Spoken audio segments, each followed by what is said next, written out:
Salutations and welcome, friends. Matthew DeSantis here. You can find me on Twitter at the handle at @FailDemenace, and I'm here to talk about how I'm going to be spending $100 betting on the Kentucky Derby. Make sure to press that subscribe button here on Trust the Profits, like this video, and let me know how you're going to be betting this year's Kentucky Derby. The nice part is you're going to get my opinion, but you're also going to get El Hombre's, Colin Sheehan's, and the Formula's opinion in separate videos leading up to the big day. So you're going to get a lot of people's opinions for how we're going to be spending this money and spending our bets. And maybe this helps you think through how you want to spend your money on Kentucky Derby Day. Well, listen, all prep season, we've been talking about how wide open this field really seems. And that's kind of how I'm going to be approaching betting. I'm not just going to put $100 to win on one particular horse. I am going to place a couple of win bets here and there, but I'm also going to be spreading a little bit with a few vertical exotics and kind of going a little bit deep there because I think this is a field that could produce a lot of different potential results depending on how the pace setup plays. But ultimately, where am I going to be spending my $100? Well, I'm going to start with a $20 win bet on Angel of Empire, the number 14 horse. The Pennsylvania bred Brad Cox colt just keeps getting better. This is a horse that's won the Risen Star, run the Arkansas Derby, has beaten four other fellow Kentucky Derby runners.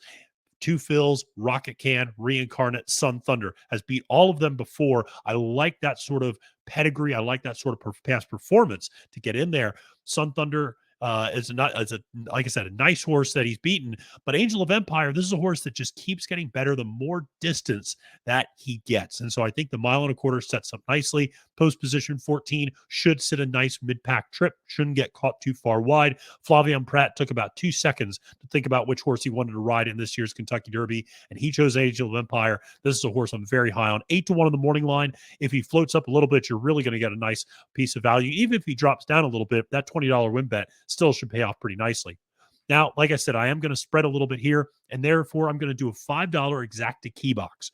Okay. Now, my key is, of course, going to be the 14 Angel of Empire, who I think is going to win, but the key box kind of hedges my bets a little bit, right? If Angel of Empire finishes second, I can still cash my ticket. So I'm key boxing the 14. Now, who am I including underneath? I'm including Larry Ravelli's Two Phils from the number 3 hole. Really like this horse a lot. It's been working out tremendously. And this is a horse that just is so versatile and can sit a lot of different types of trips. I'm also including the 6, Todd Pletcher's King's Barnes. I have a feeling this is a horse that is going to sit a perfect trip going around. I think he's going to sit just off of some of the early speed, and I think he's going to have plenty left in the tank, as we saw in the Louisiana Derby, to kick for home. Really like this colt quite a bit here. I'm also going to include Skinner, the number 9 horse. All right, this is a horse that is more of a deep closer, super talented horse, obviously just drew into the field last week, but the John Sheriff's horse can close like a freight train, and it's important to point out that he's been running on speed favoring tracks out west. You get him on a more honest and fair track at Churchill Downs, I think that closing kick is going to be that much more dynamite. I'm also going to be including the morning line favorite Forte. Listen, I don't have him to win, but I can't fade him too far. He reminds me of a horse of Epicenter. He reminds me a lot of essential quality. He's going to run his race. He's going to run really well. Now, if that 14-15 exacta hits, I don't know how much money I'm going to make from this bet. But like I said, I don't want to completely lose my $50. And so this is a way of kind of, like I said, hedging a little bit more depending on how the horses go off in price. And then, of course, I'm going to use Dermasotogake, the Japanese horse who I've been touting all year. I think this is the year the Japanese finally break through. Even if it's not with a win, I have a feeling Derma's going to run really well. And that leads me into my final bet, $10 win play show bet on the 17 Dermasotogake. Listen, if he wins, I'm going to be taking victory laps for the next year. But even if he runs second or third, it would be a historic effort from him, and it should pay off nicely. 10-1 on the morning line. I expect that price to actually float up a little bit because some of the word around Churchill, and he hasn't necessarily popped off the screen during the workouts, and also drawing historically unlucky post position 17.